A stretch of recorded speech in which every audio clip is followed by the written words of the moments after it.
Hi, myself Suraj Yadav. Today we are talking about the encapsulation and abstraction in Java. Java is a object-oriented programming language, and it's follow OOPS concept. The OOPS concept include classes, objects, polymorphism, inheritance. There are two other features of OOPS, that is abstraction and encapsulation. Both seems very similar but totally different in concept and implementation. The major difference between abstraction and encapsulation is that uh, abstraction hides the code complexity, while encapsulation hides the internal working from the outside world. In this section, we will discuss abstraction and encapsulation and the difference between abstraction and encapsulation in Java.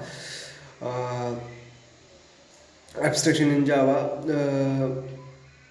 Data abstraction is a property by virtue of which only essential details are displayed to the user. The trivial or non-essential units are not displayed to the user.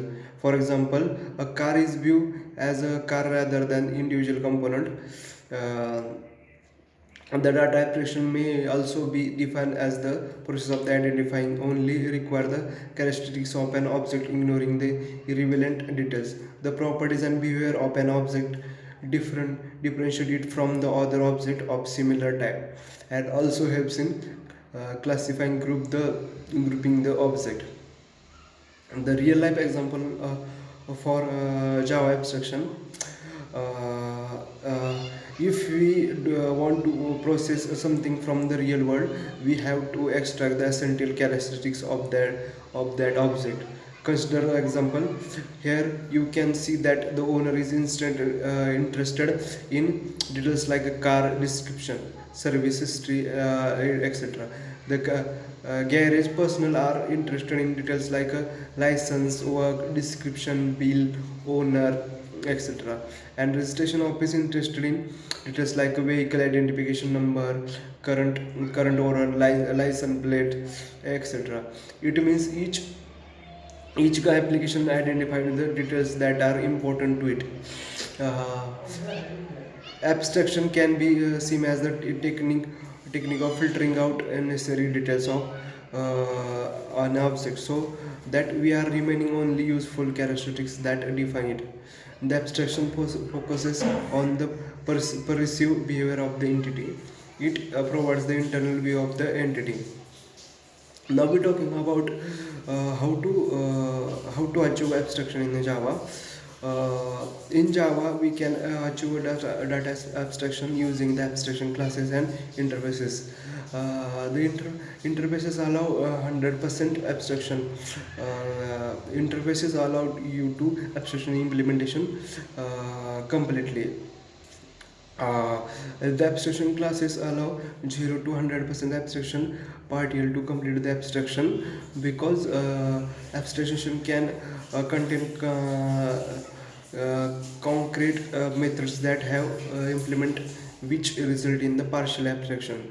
Now we're talking about how to achieve abstraction in Java. In Java, we can achieve data abstraction using the abstract classes and abstraction. Interfaces allow 100% abstraction to complete abstraction. The interfaces allow you to abstract the implementation completely. uh, Abstraction allow classes allow 0 to 100% abstraction partial to complete the abstraction, because abstract classes can contain concrete methods that have implementation which result in partial abstraction. Now we're talking about the encapsulation in Java. The encapsulation is defined as wrapping up the data under the single unit. It is the mechanism that bind together code and data in manipulate. Another way to think about encapsulation is it is protective shield that prevent the data from the beginning accessed by the code outside this shield.